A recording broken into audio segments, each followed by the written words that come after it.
mengucap syukur pada pagi hari ini.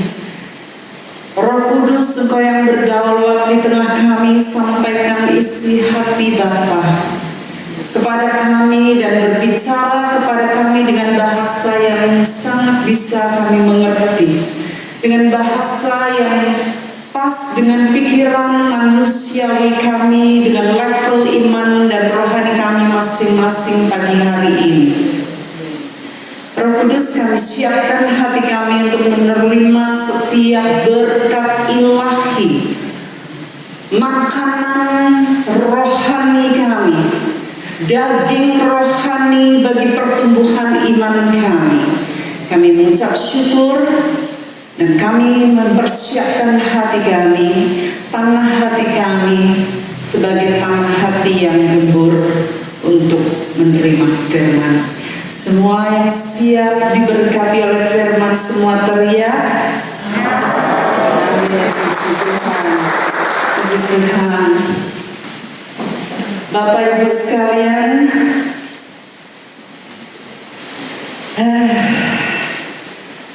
rada aneh gak lihat mami di tengah kita. Sementara memuji, saya mikir mami di surga memperhatikan kita dan bersukacita bersama kita. Amin. Walaupun secara fisik jasmani kita tidak melihat mami, tetapi beliau sudah mendoakan kita. Dan pagi hari ini saya ingin menyampaikan apa yang Tuhan taruh di hati saya tadi malam, saudara. Firman ini sangat penting bagi kita untuk mempersiapkan di dalam kehidupan yang kekal nanti. Karena kehidupan yang kita hidupi sekarang ini hanyalah hidup sementara. Kalau kita tahu, kita melihat Ibu Gembala almarhumah disemayamkan di tempat ini, kita melihat bahwa itu hanyalah kemah jasmani, ya, kemah, rumah jasmani, tetapi rumah kekal yaitu roh kita akan nantinya meneruskan kehidupan di sorga. Dan kehidupan rohani itulah yang sangat penting atau yang terpenting bagi kita untuk kita jalani saat ini. Jadi pada pagi hari ini saya ingin menyampaikan kepada Bapak Ibu sekalian bagaimana kita mempersiapkan diri di akhir zaman dan juga untuk nanti hidup selanjutnya di dalam kekekalan. Kekekalan yaitu hidup yang kekal, masa yang tidak ada habisnya nanti, tidak ada lagi kematian di sana, tidak ada lagi air mata di sana. Ya. Kita akan baca Wahyu 14 ayat 13. Ayat ini dibacakan hari-hari kemarin waktu mami disemayamkan, ibadah penghiburan atau waktu di kuburan, ya.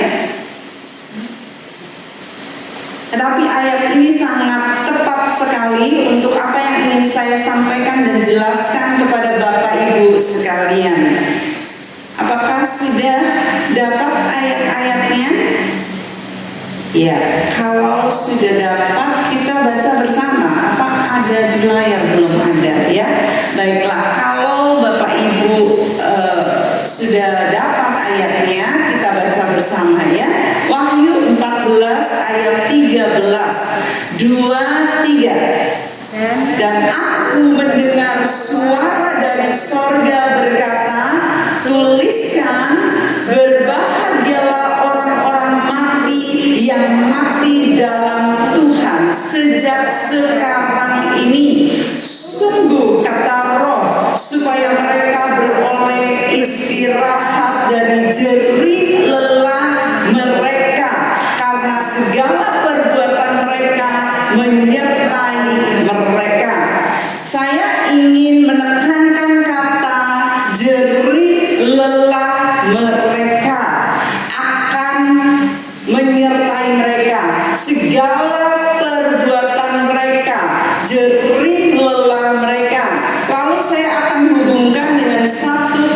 Korintus 15 ayat 58. Kita baca kembali supaya semuanya melek pagi hari ini ya. Sudah, yang sudah bilang amin. Amin. Oke. 2, 3. Karena itu, saudara-saudara yang kekasih, berdirilah teguh, jangan goyah, dan giatlah selalu dalam pekerjaan Tuhan. Sebab kamu tahu bahwa dalam persekutuan dengan Tuhan, apa? Jerih payahmu tidak sia-sia. Jerih payahmu. Jadi saudara, Tuhan hanya menghargai orang yang berpeluh, yang keringatan, yang berjerih lelah, yang sungguh-sungguh dengan segenap hati di dalam melayani Tuhan, di dalam persekutuan Tuhan. Itulah yang nanti perbuatan itu akan dibawa sampai kepada kekekalan, saudara. Tuhan menghargai jerih lelah, jerih payah itu. Jadi kalau saudara berjerih lelah, jangan bersungut. Kalau saudara pekerjaannya tidak dianggap, jangan bersungut.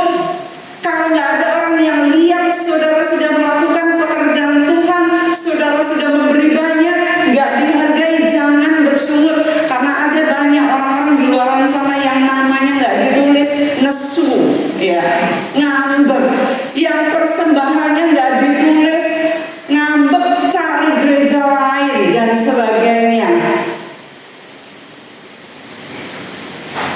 Tuhan berkata agar kita ini berpeluh, berjerih lelah. Dikatakan perbuatan mereka menyertai mereka. Apalah artinya perbuatan menyertai kalau perbuatannya ecek-ecek? Ya enggak Bapak Ibu? Kalau perbuatannya enggak ada artinya, buat apa menyertai di surga? Yang menyertai adalah perbuatan yang luar biasa, yang ada keringatnya istilahnya. Gak harus saudara angkat kursi, gak harus saudara jemput jemaat pakai. Dulu saya ingat sekali, Bapak Ibu sini yang menemani saya waktu saya kecil siapa? Wah, kok sedikit ya. Ternyata cuma 3 yang melambai. Oh, ada 2 di sini tapi nggak terlambai. Siapa yang menangi saya? Menangi. Apa ya menangi bahasa Indonesianya? Mengalami. Mengetahui, mengalami saya. Lihat saya waktu kecil. Lihat saya waktu melayani. Coba angkat tangannya. Nggak sampai setengah. Nah, dulu Bapak Ibu sedikit ya sejarah yang Bapak Ibu nggak tahu. Loh, nanti dulu Bapak Ibu tahu saya dulu nggak sih? Tahu saya ini siapa? Oh tahu ya, sudah kalau tahu, jadi nggak perlu dijelasin ya. Nah, saya dulu sudah siap mau pimpin pujian gini ya, udah pakai putih-putih ya, putih-putih. Lalu sopirnya nggak datang saudara, saya suruh nyetir, jemput di Gambir-Sari. Wah, ini tuh udah mau sini loh, udah bedaan saudara. Jadi mobil nggak ada AC-nya. Itu LT 300 sampai LT 100 itu yang kalau jendelanya itu gini, pakai nyurung pakai tangan sih. Nek wis sampai pol gini jeblok turun lagi saudara. Iya. Jadi kalau hujan-hujanan, kalau panas ya keringetan. Nah, panas jemaat itu untel-untelan di belakang di mobil, umpuk-umpukan di sebelah saya, umpuk-umpukan. Kayak itu mobilnya kan gini ya. Jadi ngok gitu kan. Koplingnya itu gini-gini. Nah, jadi keringetan kabeh saudara. Itu benar-benar keringet berjerih lelahnya kelihatan kalau itu ya. Jadi jemputin, nanti sudah gitu gembrobos saudara, paling ini hidungnya keluar keringat banyak, sini banyak, rambut teles, badannya kemeringet, dan kena parfumnya Bapak Ibu semuanya campur. Waduh. Nah itu tuh sering kali. Lalu ada doa semalam suntuk. saya suruh nganter jam 4 pagi, habis doa pagi saya suruh nganter lagi, nyetiri ke selain Gambir Sari mana namanya? Banyak Banyuagung juga. Jadi jerilah betul kalau ngepel nyapu sini ngambil bekas permen-permen itu biasa saudara, enggak gitu keringetan ya, itu biasa. Nah, ada hal-hal yang demikian yang memang kelihatan berkeringat, berjerih lelah, tetapi ada yang namanya jerih payahmu, payah itu enggak sampai keringatan saudara, tetapi saudara tahu bahwa saudara sudah melakukannya di dalam pelayanan itu segenap hati, segenap jiwa, segenap kekuatan. Itu yang akan menyertai.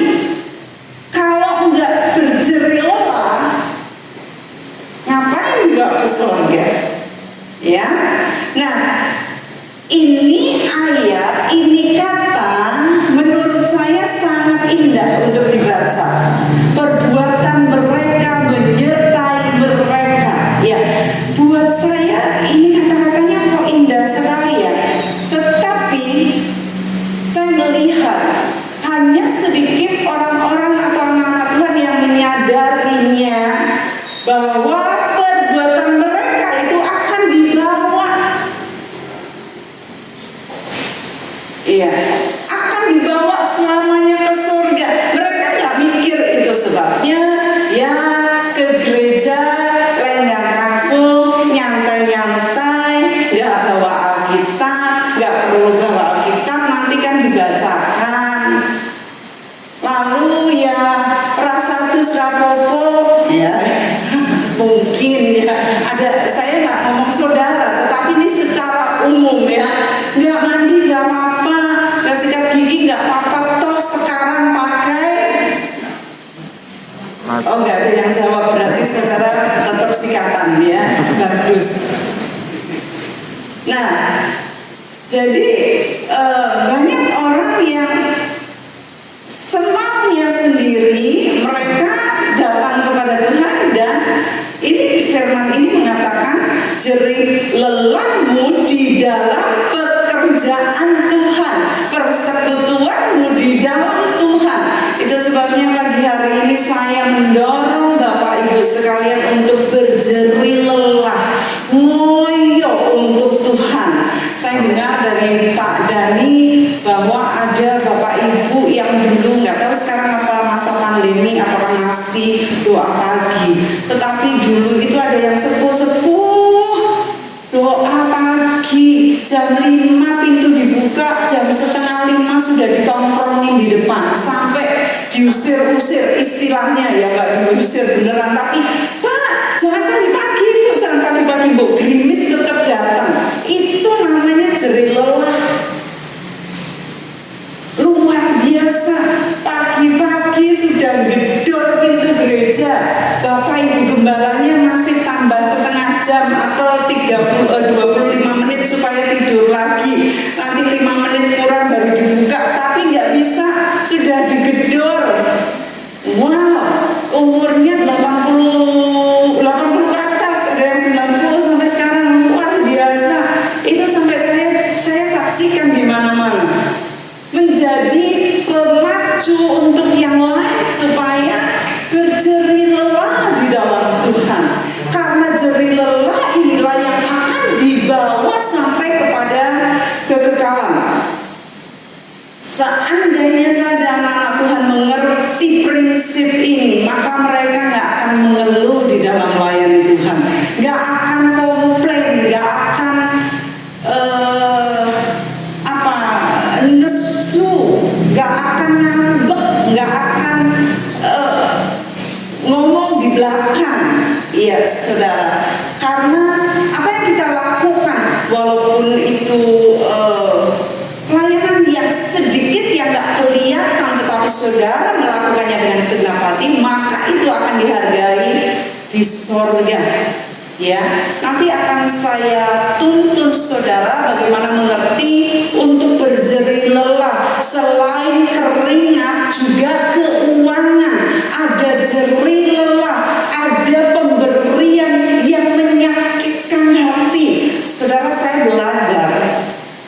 memberi sampai hati saya sakit. Kalau memberi kerincing itu nggak sakit, saudara ya. Tapi kalau memberi di dalam firman Tuhan ada yang namanya pemberian pemborosan. Perempuan dengan minyak narwastu, dia itu malah dilokke murid Yesus. Ngapain? Kasih mahal-mahal. Itu pemborosan, katanya murid Yesus. Jadi rupanya ada yang namanya pemberian pemborosan. Waktu saya mendapatkan itu ayat, saya mulai mikir, kapan saya bisa beri dengan boros? Kapan saya berjerih lelah di dalam pemberian saya? Berulang kali, saudara, saya suka sekali menyaksikan kisah pendeta Korea. Pendeta ini namanya Park Yong Gyu. Ya, ini pendeta nggak percaya yang namanya orang lihat surga, orang lihat neraka. Nggak percaya. Tapi satu kali dia sakit sangat parah, hampir mati dan akhirnya mati.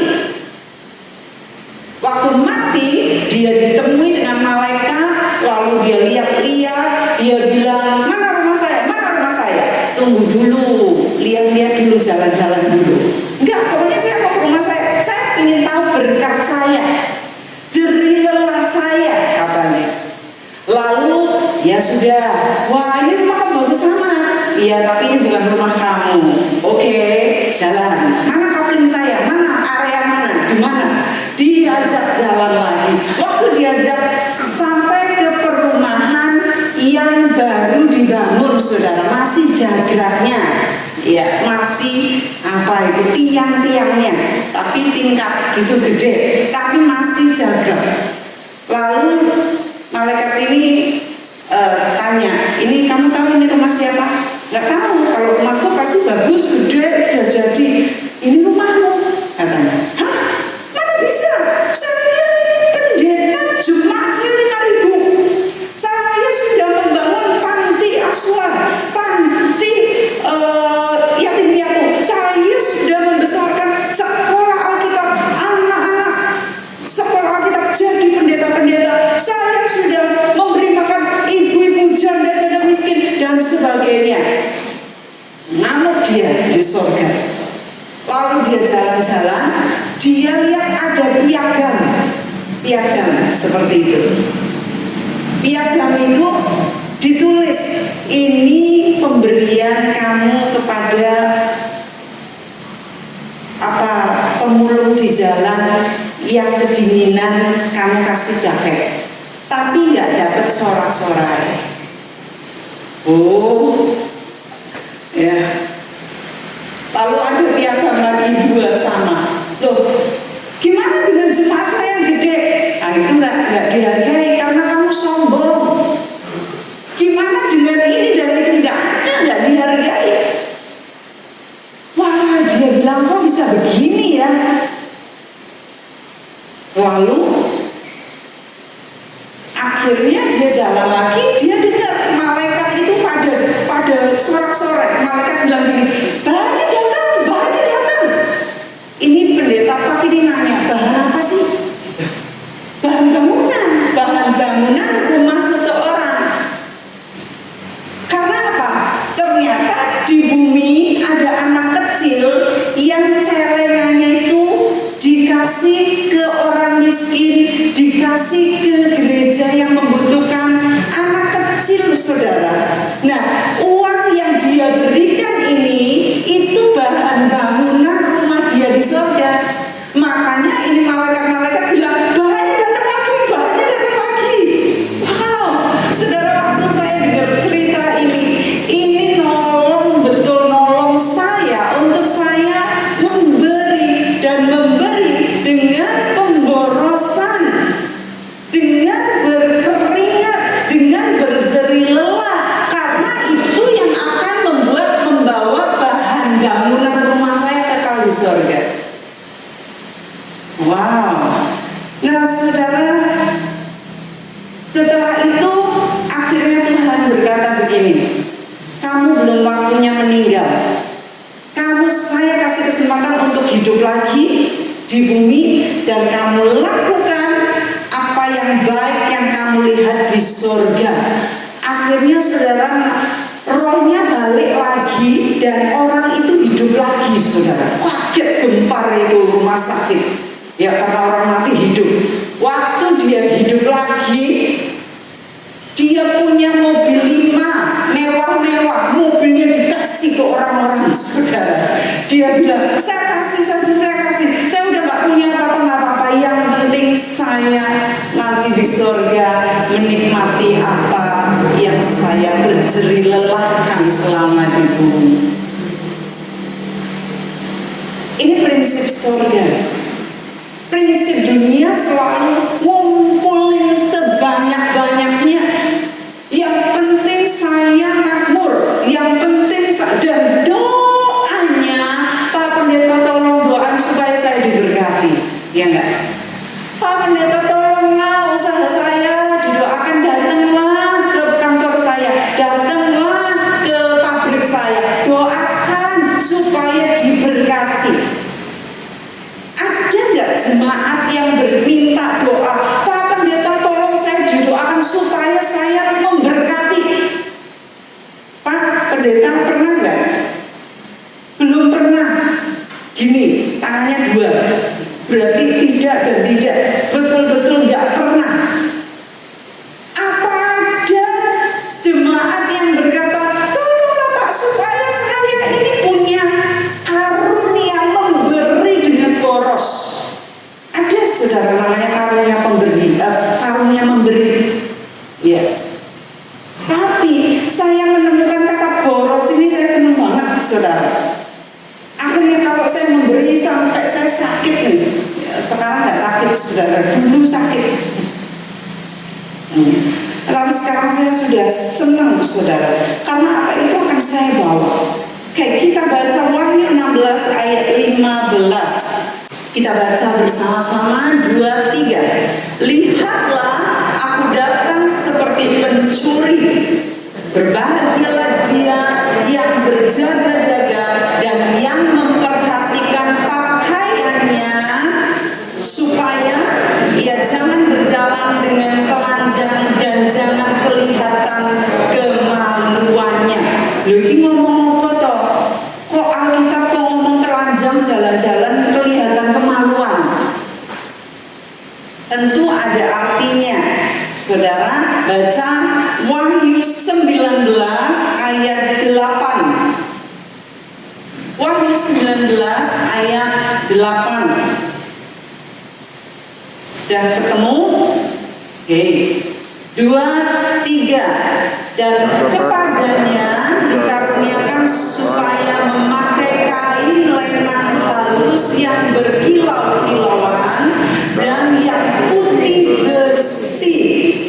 Lenan halus itu adalah perbuatan yang benar dari orang-orang kudus.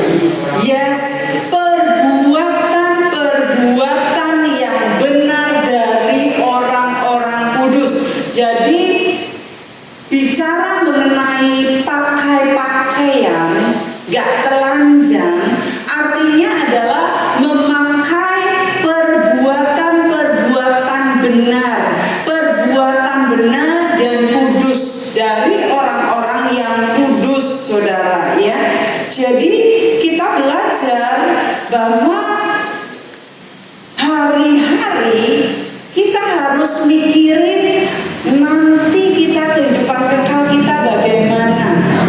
Bagaimana perbuatan kita, jerih lelah kita dibawa sampai kekekalan. Puji Tuhan. Saya mendengar Mami banyak sekali kisahnya orang-orang yang diberkati lewat Mami. Kalau sejak dulu sih Mami memang sangat memperhatikan tukang-tukang beca, orang-orang yang miskin ya di jalan-jalan di sekitar sini dan sana, banyak sekali ya. Tetapi akhir-akhir ini lebih banyak lagi. Akhir-akhir ini awal tahun ini, sejak awal tahun banyak sekali Mami itu berbuat baik, saudara. sampai kesaksiannya balik ke kami yang mami nggak pernah ceritain, saudara. Akhirnya balik ke kami mendengar ceritanya. Wow, jerih lelahnya menyertainya. Orang-orang bersaksi kebaikan mami. Saudara, saya sangat-sangat bersyukur mami meninggal dalam keadaan dicintai, dalam keadaan yang baik, tidak kena COVID, puji Tuhan. Ya, saya tidak bilang yang kena COVID tidak puji Tuhan. Itu masing-masing punya jalur, saudara. Tetapi untuk ibu gembala saudara almarhumah, ya, bagi saya ini yang sangat luar biasa. Di saat orang-orang takut kena virus, orang-orang datang dicintai, saudara. Datang epet-epetan. Kita ya sudah ikutin protokol, saudara. Ya, tetapi kematiannya dicintai, dihormati, dihargai. Luar biasa perbuatannya menyertainya, sampai orang ikut menyertainya, memberi kebaikan kembali kepada mami, mengembalikan kebaikan itu di akhir hidup mami, ya. Nah, kita harus terus-menerus mengupayakan supaya kita ini berbuat baik, saudara. Dan perbuatan baiknya jangan lupa dikasih embel-embel yang tadi apa, saudara? Perbuatan baiknya harus gimana? Jerih payah. Harus ada jerih payahnya.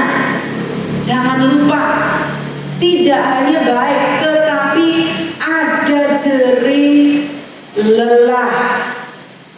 Kita baca lagi, saudara, kenapa harus kita melakukan ini?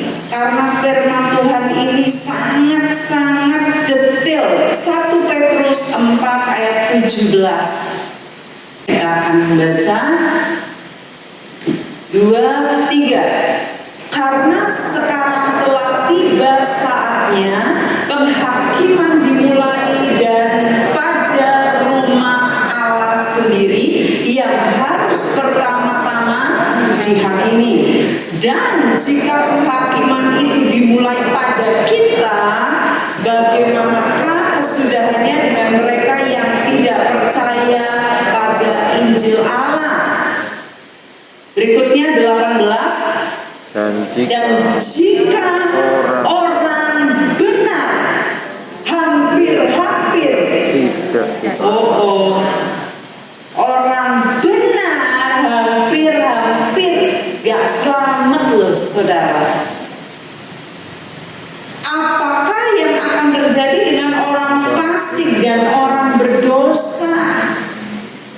Terus, karena itu baiklah juga mereka yang harus menderita karena kehendak Allah, menyerahkan jiwanya dengan selalu berbuat baik kepada Pencipta yang setia. Wah, ini ayat bikin deg-degan. Orang benar hampir-hampir tidak diselamatkan. Orang benar loh, saudara. Tadi kan dikatakan kita harus menjadi pelaku kebenaran, kita harus berbuat kebenaran. Tetapi nggak sampai titik itu, makanya ada tambahannya, harus dengan jerih lelah. Itu adalah nilai plus. Ya.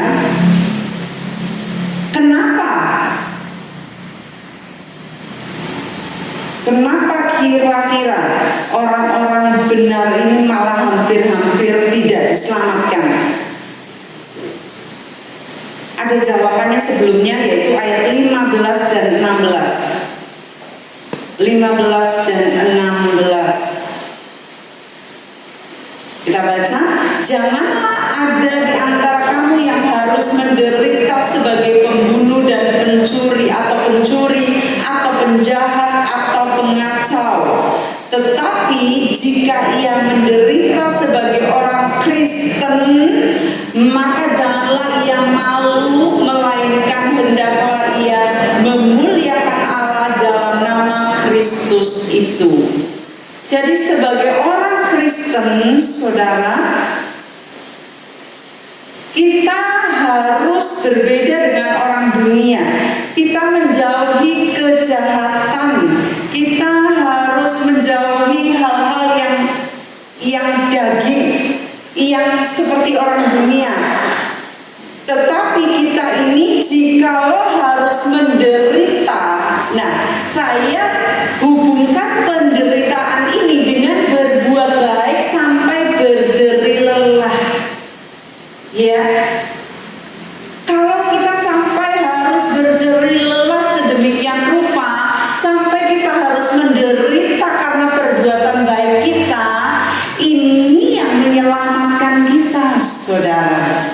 Tetapi kalau kita tidak mau, maka kita ini sebagai orang benar, bisa-bisa kita ini ditolak di sorga.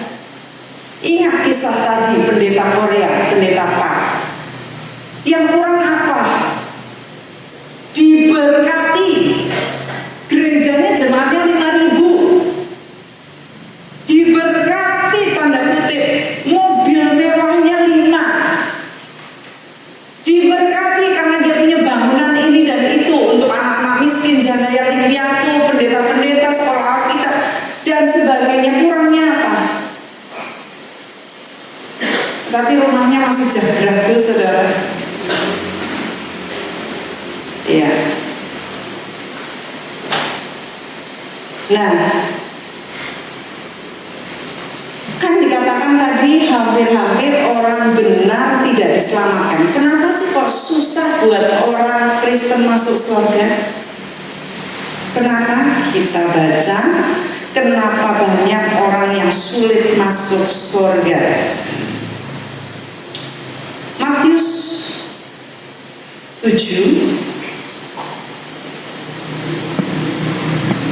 7 ayat 12 sampai 14. Matius 7 12 sampai 14.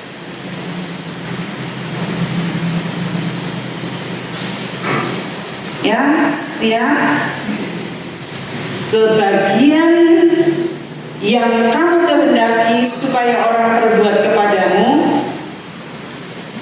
Kenapa saudara kok diam? Segala sesuatu. Benar, tenang nih, segala sesuatu. Bukan sebagian. No. Segala sesuatu ya ternyata. Iya, kita mari baca. Segala sesuatu yang kamu kehendaki supaya orang berbuat kepadamu, perbuatlah demikian juga kepada mereka. Itulah isi seluruh hukum Taurat dan kitab para nabi. Maksudnya apa, saudara? Maksudnya, kalau saudara ingin diberkati, saudara harus memberkati. Semua yang saudara ingin saudara diperlakukan, saudara perlakukan itu. Makanya saya tanya, apa sebagian? Oh, saudara sampai berhenti gumun. Loh, kok ada ayat sebagian? Semua, segala sesuatu. Jadi kalau saudara ingin diperlakukan halus, saudara ngalusi orang lain. Kalau saudara mau diperlakukan baik, saudara perlakukan baik kepada orang lain. Saudara mau banyak diberkati, saudara banyak memberkati orang lain. Itu maksud ayat ini, saudara. Jadi bukan sebagian yang saudara mau lalu saudara lakukan, enggak, segala sesuatu. Lalu ayat 13, masuklah melalui pintu yang, ya ini pintu sesat, saudara. Aduh, nyesek hati banget. Iya, saya itu seringkali ngomong sama murid-murid yang Tuhan titip ke saya, kalau kamu disakiti, apa yang kamu lakukan? Balas loh. Oh enggak. Kalau kamu disakiti, kamu ngasih hadiah sama orang itu.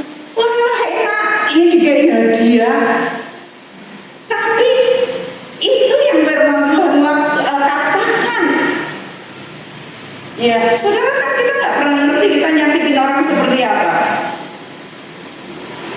Tapi kalau saudara itu sudah ngapusi orang, tapi kalau saudara dihujat, saudara ngamuk kan? Saudara kalau misalnya ngapusi orang, pengennya diapakan?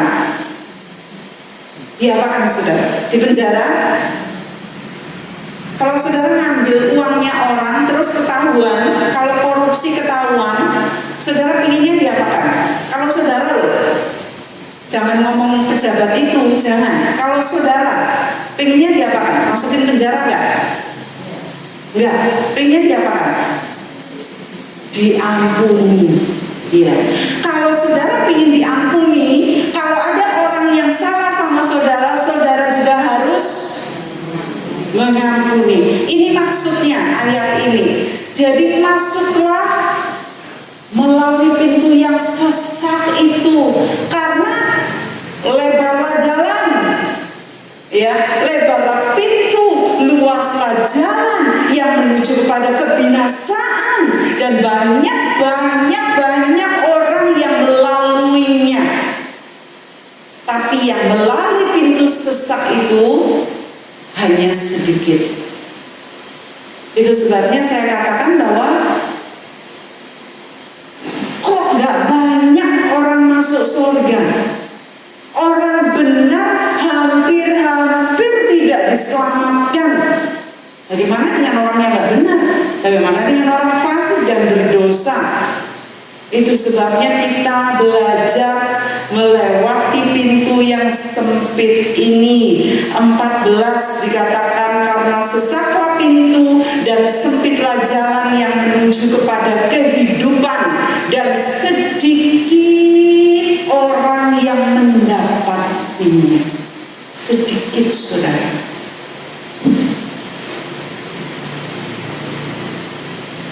Tapi firman Tuhan mengatakan, segala sesuatu yang kau kehendaki orang perlakukan kepadamu, lakukan itu kepada mereka, bahkan yang menganiaya engkau. Well, saudara, saya punya banyak sekali nih firman dan ayat-ayat yang sangat lapar ya. Oh belum, serius belum lapar ya. Oke, berarti saudara ini senang ya sama firman, yaitu makanan roh saudara ya. Puji Tuhan. Matius 19 ayat 23. Mari kita baca bersama lagi supaya saya dapat semangat dari saudara. 23. Yesus berkata kepada murid-muridnya, aku berkata kepadamu, sesungguhnya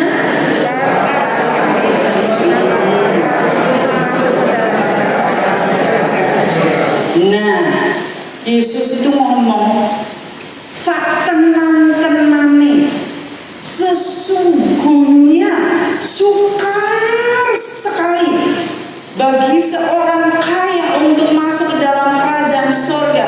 Karena banyak sekali anak-anak Tuhan hari-hari doanya, berkati saya supaya kaya.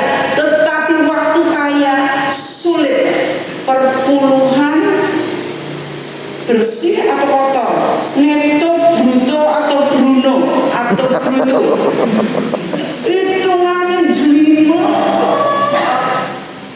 Loh, tapi kan ini kan saya harus bayar ini dulu, tapi kan saya itu harus ini kan Tuhan hitungan banget.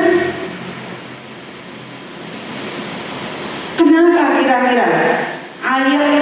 Jawabannya ada di ayat 21 sampai 22. Ya, 23.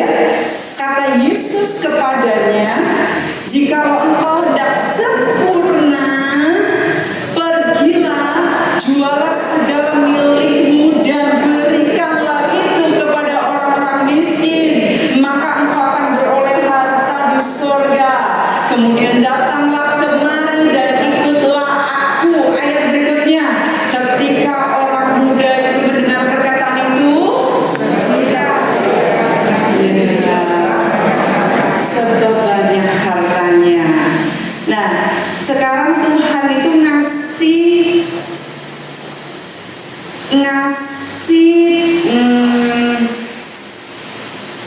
ngasih cara, saudara, untuk kita ini sampai mendarat di sorga dengan sempurna. Mendarat di sorga bisa rumahnya masih jagrak, rumahnya nggak di daerah elit, rumahnya di daerah yang biasa-biasa saja, karena perbuatannya sedikit, nggak pakai jerih lelah, nggak pakai kemeringat, bisa. Tapi Tuhan ngasih cara, kalau kamu mau sempurna, bukan berkati saya Tuhan. Firman Tuhan mengatakan, berilah dan kamu akan diberi, bukan berkati saya kemudian saya mau memberi, bukan.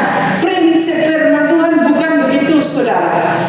Saya belajar ini susah banget, tapi saya melewatinya dan saya mendapatkan berkat yang luar biasa. Saya ceritain, saudara, ya, sedikit sebagai kesaksian. Saya sejak kecil dilatih Tuhan, saudara, untuk percaya firman, ya. Di nonton Ratang di gereja lama di Timuran dulu, ada tulisan di atas gereja, tulisannya gede. Pak Dani ingat ya? Allah itu kasih. Gitu. Ingatnya Allah itu kasih. Ada lanjutannya, kasih itu korban. Saya lihat itu, saya renungkan, Allah itu kasih itu korban. Kemudian mulailah mau bangun ini gereja, ya. Pada saat itu beberapa jemaat itu mengasihi saya, saudara. Saya dikasih uang, saya dikasih perhiasan, tak simpenin. Lalu jadi ini saya ngomong bukan untuk pamer. Saya nggak akan ceritakan nominalnya, ya. Saya nggak akan ceritakan gramnya, banyaknya, tetapi saya ceritakan secara global saja, nggak pamer. Nah, waktu ini mau bangun gereja, dibilang, ya saudara, siapa yang mau memberikan persembahan untuk pembangunan rumah Tuhan, nanti saudara kalau belum punya uang nggak apa-apa, saudara janji iman, nyicil, nanti punya janji iman, nanti saudara punya janji, nanti Tuhan memberi, saudara nyicil, gitu ya. Lalu saya tuh punya, saudara, saya ada uang, saya nggak ngomong papi mami. Lalu saya memberi, ya, memberi sak gepok, saudara. Waktu setelah memberi, lalu kalau ini kan minggu, ya, nanti Senin mami minta saya ngasih kunci sama saya, kunci kotak persembahan, ya. Ini kamu ambil persembahan itu. Jadi saya ambil, saya kasih ke mami, hitung.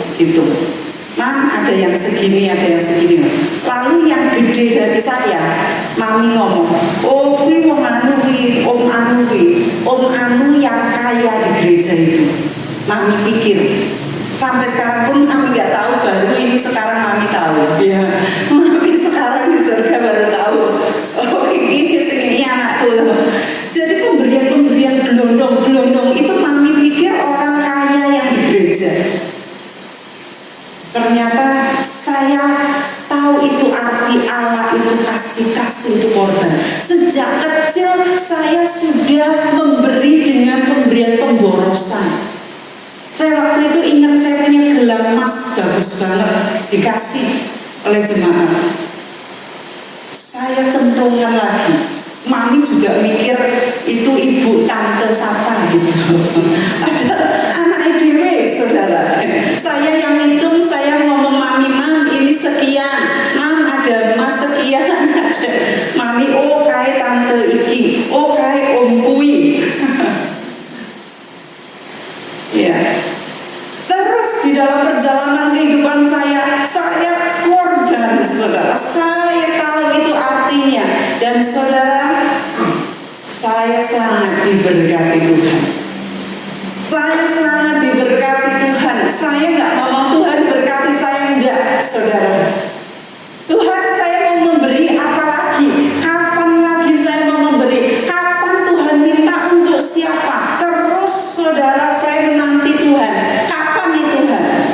Ini ada gelondongan lagi yang saya nantikan. Kapan ini Tuhan?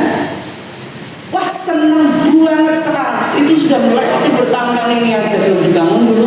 Jadi saya sudah melewati perjalanan dan saya nggak ngumpulin harta, saudara. Nggak ngumpulin. Enggak.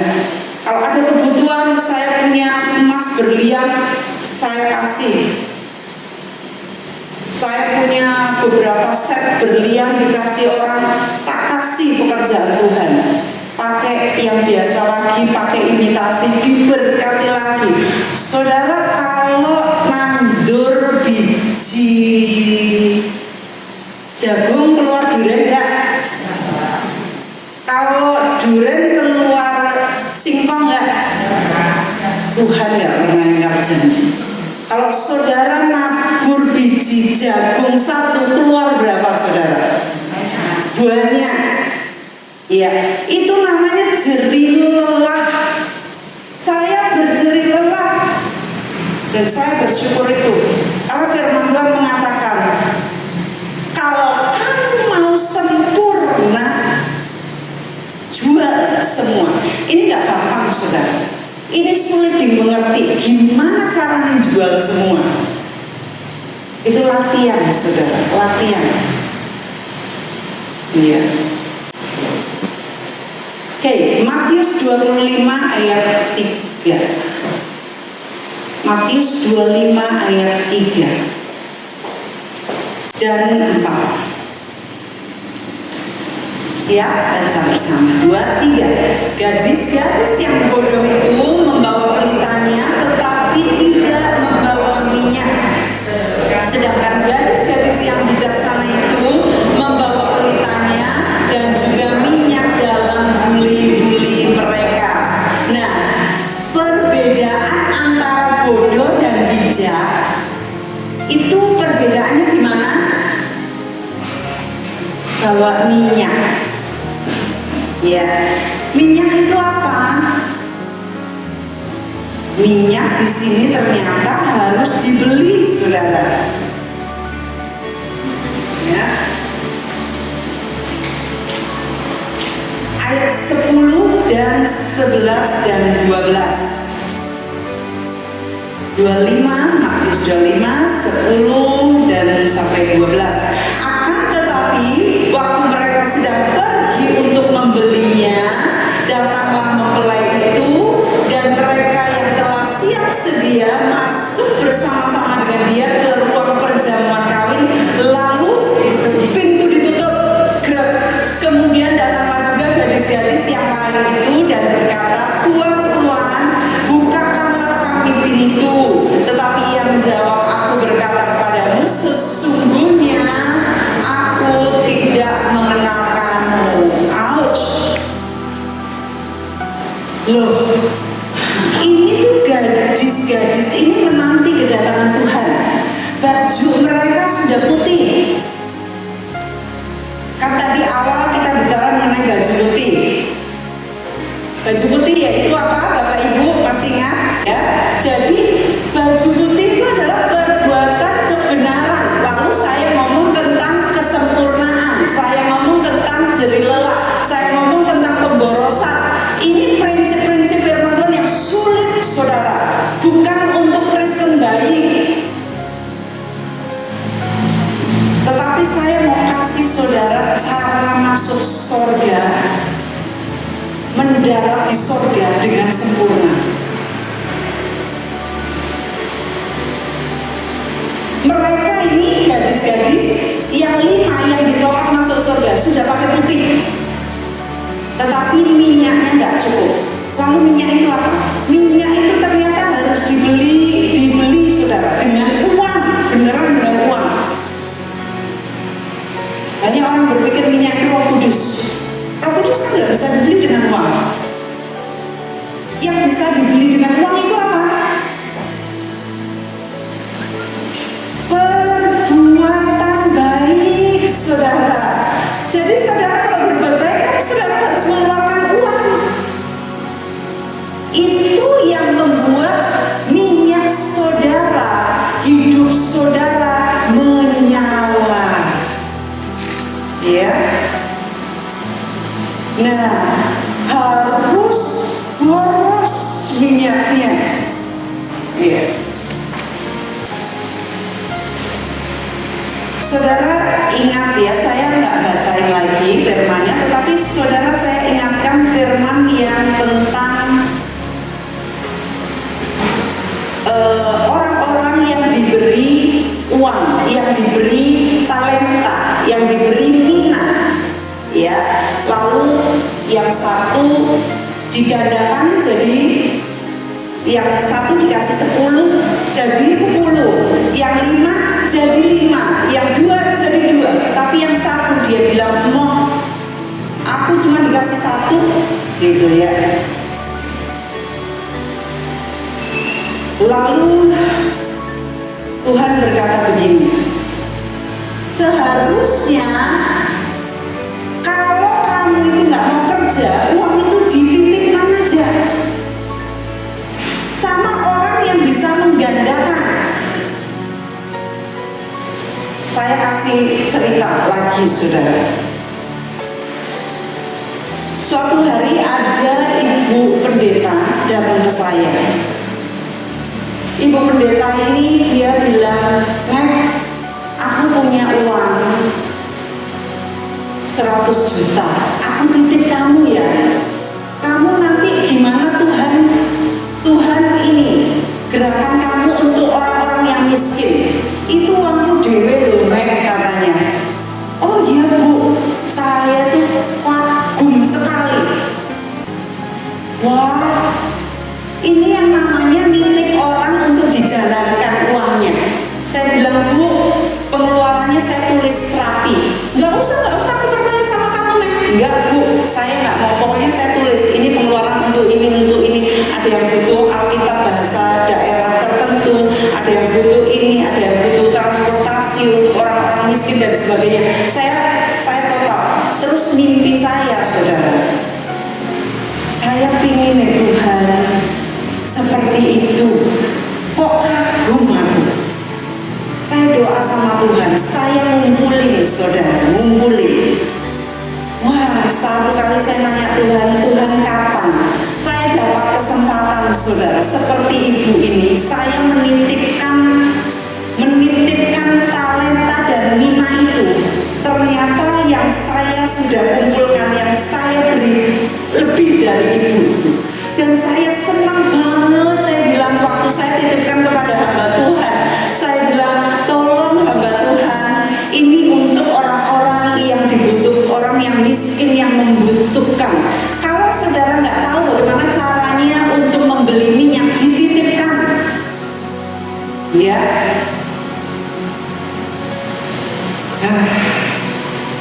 Ini buat saya ini luar biasa, saudara, karena ini ngomong soal surga.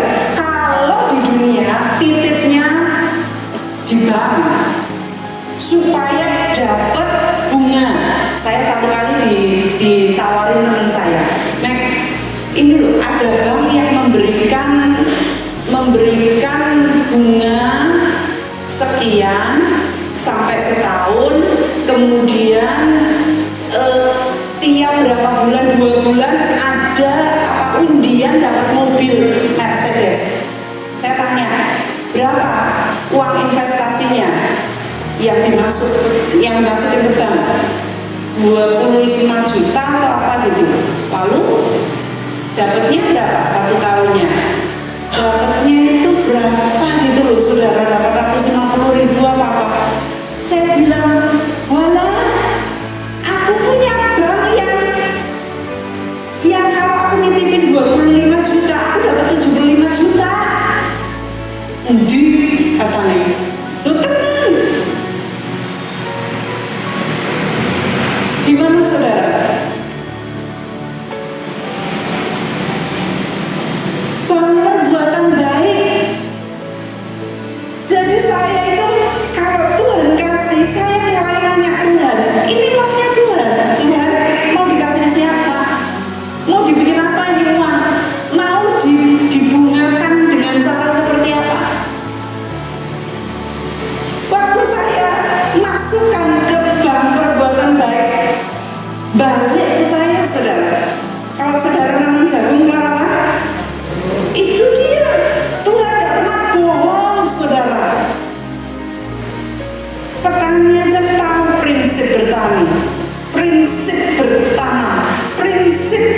hasilkan dengan berlipat kali ganda.